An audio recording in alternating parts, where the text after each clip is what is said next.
नमस्कार दोस्तों, आपका स्वागत है मेरे इस नए वीडियो में। हम पढ़ रहे हैं कक्षा 7 के इतिहास का जो पार्ट है वो पढ़ रहे हैं। इसमें पार्ट 2 है नए राजा और उनके राज्य। इसमें हमने पहले भी पढ़ा था कि इस पुस्तक में सन 700 से लेकर 1750 ईस्वी तक का जिक्र है। और इसमें 7वीं से 10वीं शताब्दी तक जो प्रमुख राजवंश उभर कर आए थे उनका वर्णन किया गया है। इस नक्शे के माध्यम से हम समझेंगे कि भारत में जो प्रमुख जो वंश आए, राजवंश आए और प्रमुख जो स्थान थे उनके बारे में थोड़ा देख लेते हैं। देखिए, आप देखेंगे तो इस नक्शे के सबसे उत्तर में है कश्मीर, और कश्मीर के पास में है सायस। और उसके बाद आप आएंगे, जब ये 5 नदियाँ सिंधु नदी में मिलती हैं तो यहाँ है मुल्तान के अरब, और ये मंदसर के अरब हैं। इंद्रप्रस्थ है, इंद्रप्रस्थ एक स्थान का नाम है जो वर्तमान में दिल्ली वाला जो क्षेत्र है, दिल्ली और उसके आसपास का क्षेत्र, ये इंद्रप्रस्थ है। और इसके पास में एक चाहमान है, चाहमान यानी चौहान। चौहानों को चाहमान शुरू शुरू में कहते थे प्रारंभ में। तो ये चौहानों का साम्राज्य रहा है इस क्षेत्र में, इंद्रप्रस्थ और उसके आसपास। इंद्रप्रस्थ दिल्ली और इधर अजमेर।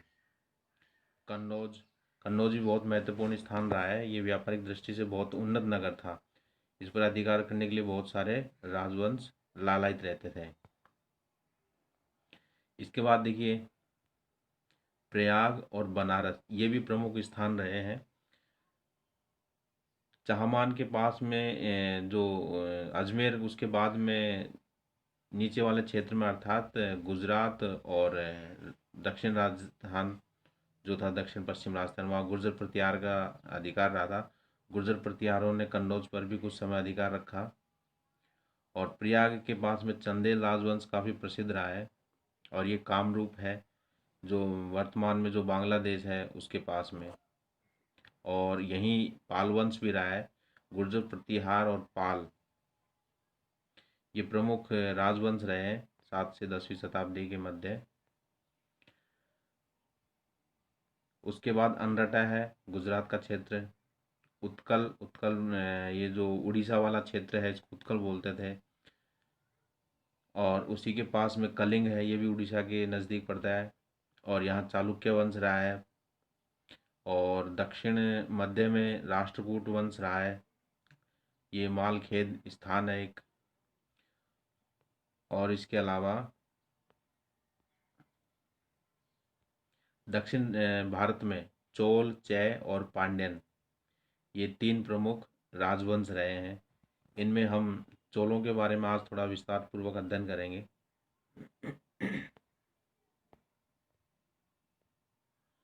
देखिए, हम पाठ की शुरुआत करते हैं प्रमुख बिंदुओं के साथ।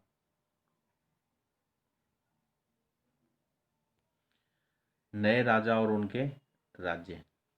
7वीं सदी में बड़े भूस्वामी व योद्धा अस्तित्व में आ चुके थे। ये राजाओं के सामंत थे तथा राजाओं की सहायता करते थे। सामंत अधिक शक्तिशाली होने पर स्वयं को स्वतंत्र घोषित कर देते थे। तो जो राजा रहते थे वो अपने अधीन सामंत रखते थे। सामंत का कार्य क्या होता था? सामंत जिस क्षेत्र में उसको सामंत को अधिकार मिला हुआ था उस क्षेत्र में वो वहाँ कर इकट्ठा करता था, एक प्रकार से अस्थायी रूप से वो वहाँ का शासन भी चलाता था। लेकिन वो किसके अधीन रहता था? वो उस राजा के अधीन रहता था, और राजा के अधीन बहुत सारे सामंत रहते थे। और ये जो सामंत थे राजा को सैनिक सहायता उपलब्ध करवाते थे, और धन दौलत भी इत्यादि जो कर के रूप में देते थे। लेकिन कई बार क्या होता था कि ये जो सामंत बहुत ही ज़्यादा शक्तिशाली हो जाते थे, और वो उस राजा को चुनौती दे देते थे और उनको कर नहीं पहुंचाते थे, और अपने आप को एक स्वतंत्र राज्य घोषित कर देते थे। जैसे दक्कन में राष्ट्रकूट चालुक्यों के अधीन थे। एक राष्ट्रकूट प्रधान दंती दुर्ग ने अपने को स्वतंत्र घोषित कर हिरण्यगर्भ अनुष्ठान किया। तो दक्षिण में यानी दक्कन यानी दक्षिण में राष्ट्रकूट चालुक्यों के अधीन थे। चालुक्य वहाँ के राजा रहे, और उनके जो सामंत थे वो राष्ट्रकूट थे। राष्ट्रकूट में एक दंती दुर्ग नामक एक प्रधान था, सामंत था। उसने अपने आप को स्वतंत्र घोषित कर दिया, इतना पावरफुल था, उसने चालुक्यों को चुनौती दे दी। और स्वतंत्र घोषित करके अपने आप में एक अनुष्ठान किया हिरण्यगर्भ। तो ब्राह्मणों के माध्यम से इसने हिरण्यगर्भ अनुष्ठान किया। इससे यह माना जाता था कि याजक जन्मना क्षत्रिय न होते हुए भी क्षत्रियत्व प्राप्त कर लेगा। यानी ये यज्ञ करने के बाद जो भी व्यक्ति है, चाहे वो किसी भी वर्ण का रहा हो, ठीक है, ये यज्ञ करने के बाद वो क्षत्रियत्व प्राप्त कर लेगा, अर्थात वो भी क्षत्रिय बन जाएगा। ऐसे दो उदाहरण बताए गए, जैसे कदम सरमण कर्नाटक में, और गुर्जर प्रतिहार हरिश्चंद्र ब्राह्मण थे। गुर्जर प्रतिहार जो थे वो ब्राह्मण थे, अर्थात ये क्षत्रिय नहीं थे, बाद में वो क्षत्रिय बने।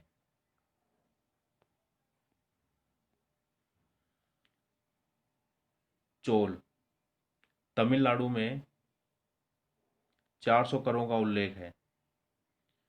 जैसे वेटी, वेटी यानी जबरन श्रम कराना, यानी मजदूरों से जबरदस्ती श्रम करवाया जाता है। जैसे कोई महल वगैरह की मरम्मत होती थी, किले की मरम्मत होती थी, तो मजदूरों से ज़बरदस्ती श्रम लिया जाता था, एक प्रकार से वो भी कर ही था, ठीक है। और वो वेट्टी करता है, ये प्रसिद्ध कर रहे हैं, क्योंकि राज्य में कहीं ना कहीं किसी न किसी किले की मरम्मत होना, या नया किला बनना, या नया महल बनना, ये चलता ही रहता था। तो ये वेट्टी कर लगता था। तो 400 प्रकार के कर थे। और दूसरा कर था कदमाई। कदमाई होता था भू राजस्व, कदमाई होता था भू राजस्व कर। तो ये दो प्रसिद्ध कर थे, वेट्टी और कदमाई, चोल राजवंश में। इसके अलावा देखिए बहुत सारे हर चीज के कर लगते थे। छत डालने पर छाजत कर लगता था। और इसके अलावा खजूर आप तोड़ रहे हैं, या खजूर की शराब बनाने के लिए उसका रस इकट्ठा कर रहे हैं, तो क्या होता था, खजूर पर चढ़ने के लिए जो सीढ़ी लगा के उसके ऊपर चढ़ते थे, उस पर भी कर लगता था। यानी हर चीज़ का कर लगता था। आप एक स्थान से दूसरे स्थान पर खजूर भी बेचने गए तो बाजार में भी कर लगता था, कपड़े पर कर लगता था, खाने पीने की हर चीज़ पर कर लगता था उस समय। प्रशस्ति, देखिए ग्वालियर जो प्रशस्ति है इसमें नागभट्ट का वर्णन है। ग्वालियर प्रशस्ति में नागभट्ट का वर्णन है, ये गुर्जर प्रतिहार है। तो इन नागभट्ट के बारे में देखिए, इस प्रशस्ति, प्रशस्ति होता है प्रशंसा में लिखा गया अभिलेख। तो पहले ये पत्थर वगैरह पे जो लेखक वगैरह होते थे उस राजा की प्रशंसा में लिखते थे, या राजा भी अपनी प्रशंसा में स्वयं लिखवाता था उन लेखकों से, क्योंकि पत्थर पे लिखे गए लेख बहुत लंबे सैकड़ों हजारों सालों तक सुरक्षित रहते हैं। देखिए उसने आंध्र यानी आंध्र प्रदेश वाला क्षेत्र, सैंधव सिंध जो वर्तमान में पाकिस्तान में सिंध, विदर्भ, विदर्भ जो महाराष्ट्र का कुछ हिस्सा है, कलिंग उड़ीसा वाला क्षेत्र, कन्नौज शासक, और इसके अलावा इन पर तो अधिकार किया ही किया, इस क्षेत्र के राजाओं को हराया। इसके अलावा कन्नौज के शासक चक्रयुद्ध को भी इन्होंने हराया। किसने? नागभट्ट ने। वंग यानी बंगाल, अर्नत यानी गुजरात का एक हिस्सा, मालवा मध्य प्रदेश, किरात वनवासी, और तुरुस्क यानी तुर्क, इन लोगों को हराया। इसके अलावा वत्स और मत्स्य के राजाओं को भी नागभट्ट ने हराया, ऐसा ग्वालियर प्रशस्ति में लिखा हुआ है। 12वीं सदी में कलहण ने राज तरंगिणी लिखी, कश्मीर का इतिहास है इसमें। देखिए 12वीं सदी में जो कलहण थे उन्होंने संस्कृत में लिखी थी राज तरंगिणी। ये एग्जाम में बहुत बार पूछा गया क्वेश्चन है कि कश्मीर का इतिहास हमें किस पुस्तक से ज्ञात होता है? कलहण की राज तरंगिणी से ज्ञात होता है। और इसी पुस्तक में लिखा गया कि अशोक ने कश्मीर की भी स्थापना की थी। धन के लिए युद्ध, कन्नौज पर अधिकार के लिए गुर्जर प्रतिहार, राष्ट्रकूट और पाल शासकों का त्रिपक्षीय संघर्ष हुआ। तो यानी जो कन्नौज था, मैंने आपको बताया कन्नौज उस समय का सबसे प्रसिद्ध और सबसे बड़ा व्यापारिक केंद्र था, और इस केंद्र पर अधिकार करने के लिए 100 सालों तक गुर्जर प्रतिहारों का, राष्ट्रकूट का और पाल वंश, यानी इन तीनों का त्रिपक्षीय संघर्ष हुआ। याद रखिए त्रिपक्षीय संघर्ष में कौन कौन से थे? एक तो गुर्जर प्रतिहार वंश, दूसरा राष्ट्रकूट और तीसरा पाल वंश के शासक रहे हैं। तो ये तीनों वंशों ने कन्नौज पर अधिकार करने के लिए 100 वर्षीय युद्ध किया था। इसको त्रिपक्षीय संघर्ष कहते हैं। एग्जाम में पूछ सकते हैं, इन तीनों राजवंशों का नाम दे देंगे, गुर्जर प्रतिहार, राष्ट्रकूट, पाल, और एक चौथा कोई सा भी दे सकते हैं, चोल दे दें या पांड्य दे दें, पल्लवन दे दें, तो पूछ सकते हैं इनमें से कौन सा त्रिपक्षीय संघर्ष में शामिल नहीं रहा। तो उसमें आपको इन चीज़ों का ध्यान रखना है, इन तीनों राजवंशों का ध्यान रखना है, गुर्जर प्रतिहार, राष्ट्रकूट और पाल शासक।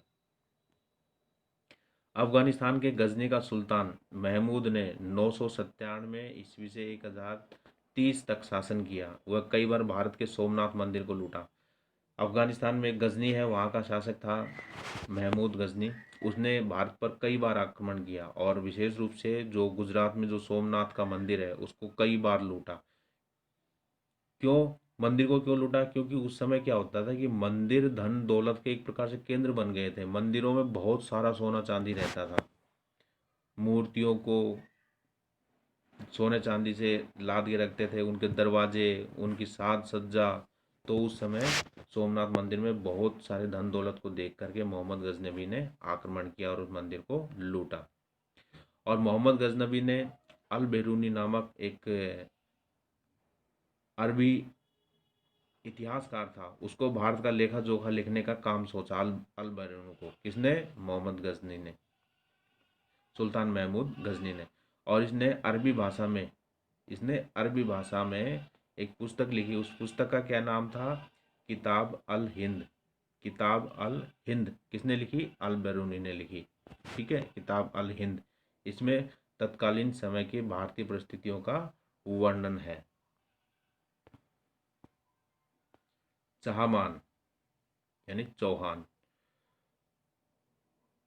का शासन, चौहानों का शासन दिल्ली व अजमेर के आसपास था। इनका संघर्ष गुजरात के चालुक्यों व पश्चिमी उत्तर प्रदेश के गहड़वालों से रहा। तो चालुक्यों से और गहड़वालों से क्यों रहा? क्योंकि जो चौहान थे यहाँ अजमेर में और दिल्ली में अधिकार करते थे, शासन करते थे अजमेर और दिल्ली पर। तो अजमेर के दक्षिण में जो गुजरात के जो चालुक्य वंश पड़ते थे और पश्चिमी उत्तर प्रदेश में गहड़वालों का शासन रहा था। तो इस प्रकार से इनकी इस राज्य की जो सीमा थी, इधर गहड़वालों से लगती थी और इधर दक्षिण में चालुक्यों से लगती थी। इस प्रकार से इनका संघर्ष गहड़वालों और चालुक्यों के साथ रहा। प्रसिद्ध शासक पृथ्वीराज तृतीय 1168 से 1192 तक इनका शासन रहा। महमूद गोरी को 1191 में हराया और 1192 में इनसे हार गए। ये चौहान वंश के सबसे प्रतापी शासक रहे हैं पृथ्वीराज चौहान। ठीक है, इनको पृथ्वीराज तृतीय भी कहते हैं। महमूद गोरी से जो 1191 का तराइन का युद्ध हुआ उसमें मोहम्मद गोरी को बुरी तरह इन्होंने हराया और मोहम्मद गोरी वहां से मैदान छोड़कर भाग गया। और पृथ्वीराज चौहान ने उस समय ऐसा कहते हैं कि ये बड़ी गलती करी कि मोहम्मद जो गोरी था उसको वहां से भागने दिया। और फिर उसके एक वर्ष बाद पुनः मोहम्मद गोरी आया और उसने 1192 में फिर युद्ध किया और इसमें पृथ्वीराज चौहान हार गया। और पृथ्वीराज चौहान को ऐसा कहते हैं कि उन्होंने गिरफ्तार करके अपने यहाँ देश ले गए और वहाँ उनकी हत्या कर दी।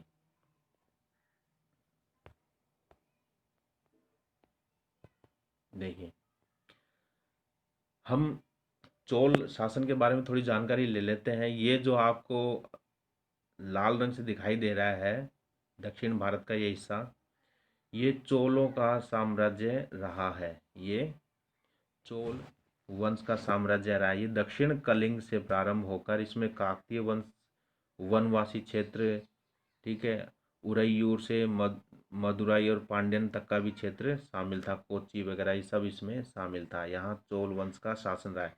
चोल दक्षिण भारत के बहुत ही प्रतापी शासक रहे हैं। भारतीय इतिहास में इनका बहुत ही ज़्यादा महत्वपूर्ण योगदान है और हम इसके बारे में थोड़ा अध्ययन करेंगे।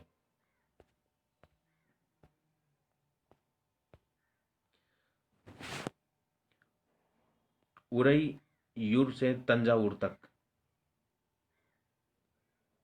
उरैयूर से तंजावुर तक देखिए, कावेरी डेल्टा में मुट्टरियार परिवार की सत्ता थी। कावेरी जो नदी का डेल्टा था वहाँ मुट्टरियार परिवार की सत्ता थी, जो कांचीपुरम के पल्लवों के मातहत थे, यानी उनके अधीन थे, उनके सामंत थे। ये किनके? पल्लवों के सामंत थे। कौन? मुट्टैयार, मुट्टरियार। ठीक है, ध्यान दीजिए, मुट्टरियार तो कांचीपुरम के पल्लवों के सामंत थे। उरैयार के चोल वंशीय मुखिया विजयालय ने, उरैयार चोल वंशीय मुखिया विजयालय ने 9वीं शताब्दी के मध्य में मुटैयारों को हराकर डेल्टा पर कब्जा कर लिया। यानी जो मुटैयारों का जो अधिकार था कहाँ, कांचीपुरम के डेल्टा पर, वहाँ मुटैयार वंश को हरा करके उरैयार चोल वंश के विजयालय नामक एक जो सामंत थे उन्होंने अधिकार कर लिया। और उस पर कब्जा करने के बाद वहाँ तंजावुर शहर, ध्यान दीजिए, वहाँ तंजावुर शहर तथा निशुम्भ सुदिनी देवी का मंदिर भी बनवाया। किन्होंने, विजयालय ने बनवाया, क्योंकि उन्होंने मुटैयार का जो डेल्टा वाला क्षेत्र पर अधिकार था वहाँ उनको हरा करके खुद अधिकार कर लिया और तंजावुर शहर बसाया और निशुम्भ सुदिनी देवी का मंदिर भी बनवाया विजयालय ने। विजयालय के उत्तराधिकारियों ने पांड्य व पल्लव के इलाके भी जीते। सबसे शक्तिशाली शासक राजराज था। ध्यान दीजिए, सबसे शक्तिशाली शासक कौन था, राजराज, जो 985 में राजा बना। और इसका पुत्र जो राजेंद्र प्रथम था, इसने भी गंगा घाटी से लेकर श्रीलंका और दक्षिण पूर्वी एशिया के देशों पर भी आक्रमण किया और इन्होंने जल सेना भी बनाई। दक्षिण पूर्वी एशिया के देशों में जाने के लिए जल सेना की बहुत जरूरत थी, क्योंकि समुद्र इनको पार न करना पड़ा। तो एक तो राजेंद्र प्रथम और इनके पिता राजराज, ये बहुत ही प्रतापी शासक रहे हैं। गंगईकोंड की उपाधि भी धारण की थी राजेंद्र प्रथम ने, और ये भारत के बाहर यानी थल सीमा से बाहर ये समुद्र को पार करके दूसरे देशों पर भी इन्होंने अधिकार किया। मंदिर व कांस्य मूर्ति, मंदिर और कांस्य मूर्ति के लिए ये वंश बहुत प्रसिद्ध रहा है, चोल वंश। राजराज और राजेंद्र प्रथम ने तंजावुर तथा गंगईकोंड चोलपुरम मंदिर बनवाए। राजराज और राजेंद्र प्रथम पिता पुत्र दोनों ने तंजावुर के मंदिर और गंगईकोंड चोलपुरम के मंदिर बनवाए। ध्यान दीजिए, गंगईकोंड चोलपुरम के मंदिर बनवाए। ये मंदिर आर्थिक, सामाजिक और सांस्कृतिक केंद्र थे। ठीक है, यानी इन मंदिरों में बहुत ज़्यादा धन दौलत थी। ठीक है, और जो समाज की व्यवस्थाएं थी वो भी मंदिरों से ही संचालित होती थी। मंदिरों पर ब्राह्मणों का आधिपत्य था और वे उस समय की जो तत्कालीन जो सामाजिक और सांस्कृतिक जो परिस्थितियां थे उनका वो संरक्षक भी थे। चोल कांस्य प्रतिमाएं, जिसमें देवी देवता और कभी कभार किसी भक्त की भी मूर्ति बनाते थे। तो ये जो चोल साम्राज्य की जो कांस्य प्रतिमाएं थी वो विश्व की उत्कृष्ट प्रतिमाओं में गिनी जाती है। और कांस्य प्रतिमाएं किस किस की थी, देवी देवताओं की, और कभी कभार किसी भक्त की भी वो मूर्ति बना रही है। आगे देखिए, साम्राज्य का प्रशासन। किसानों की जो बस्तियां थी उनको उर कहते थे। किसानों की जो बस्तियां थी उनको उर कहते थे, उर, याद रखिए शब्द उर। इस तरह के गांवों के समूह को नाड़ू कहते थे। यानी जो बस्तियां थी उनको तो उर कहते थे, और जब बहुत सारी बस्तियां रहती थी तो उन समूह को क्या बोलते थे, नाड़ू। वेलाल जाति के धनी किसान का नाड़ू पर अच्छा खासा नियंत्रण था। इन भूस्वामियों को चोलों ने, माफ कीजिए, चोलों ने मुवेद वेलन यानी 3 राजाओं की सेवा करने वाला किसान, और अरैयार, अरैया यानी प्रधान जैसी उपाधियां भी दी थी। यानी उर तो किसान की बस्तियां हो गई और नाड़ू उन बस्तियों का समूह हो गया। और उस समय वेलाल जाति के जो धनी किसान था उनका नाड़ू पर अधिकार अच्छा खासा था। और इन भूस्वामियों को मुवेद वेलन यानी 3 राजाओं की सेवा करने वाला किसान, ये एक उपाधि का नाम था, मुवेद वेलन। और अरैयार यानी प्रधान की उपाधियां भी थी। आपको ध्यान हो तो मैंने कक्षा 6 में एक शब्द बताया था, मूवेनदार। मूवेनदार, मूवेनदार क्या है, जो तमिल साहित्य था, जो संगम साहित्य था, उसमें मूवेनदार शब्द काम में लिया गया था। मूवेनदार, मूवेनदार का तात्पर्य था कि जो 3 राजा थे, जो 3 राजा थे, चोर, चेर, चोल और पांड्य, यानी इन 3 राजाओं के समूह को मूवेनदार कहते थे। तमिलनाडु के चिंगलपुट जिले उत्तर मेरूर से प्राप्त अभिलेखों से पता चलता है कि ब्राह्मणों का संगठन कैसा था, यानी बहुत शक्तिशाली संगठन था। देखिए तत्कालीन समय में चोल साम्राज्य में जो भूमि होती थी उनकी विभिन्न प्रकार की कोटियां मिलती है, उनका वर्णन किया गया था। उनको कौन कौन सी भूमि की प्रकार थे? वेलन वगाई यानी गैर ब्राह्मण किसान स्वामी की भूमि थी। गैर ब्राह्मण किसान स्वामी की भूमि अर्थात वो ब्राह्मण नहीं था, वो किसान, वो उसको जो भूमि मिलती थी उसको बोलते थे वेलन वगाई। और ब्रह्मदेव भूमि क्या थी? यानी ब्राह्मणों को उपहार में दी गई भूमि ब्रह्मदेव कहलाती थी। और शाला भोग भूमि क्या थी? शाला भोग भूमि, शाला यानी विद्यालय, किसी विद्यालय के रख रखाव के लिए जो भूमि दान दी जाती थी, यानी भूमि से जो कर प्राप्त होता था वो विद्यालय के रख रखाव में खर्च होता था। इसके अलावा देवदान और तिरुन मटुक्कनी, देवदान और तिरुन मटुक्कनी मंदिर को उपहार में दी गई भूमि कहलाती थी। ठीक है। और पलिच्च चंदम होती थी जैन संस्थाओं को दान में दी गई भूमि। धन्यवाद मित्रों, आपको मेरा वीडियो कैसा लगा? लाइक, सब्सक्राइब और शेयर जरूर करें। धन्यवाद।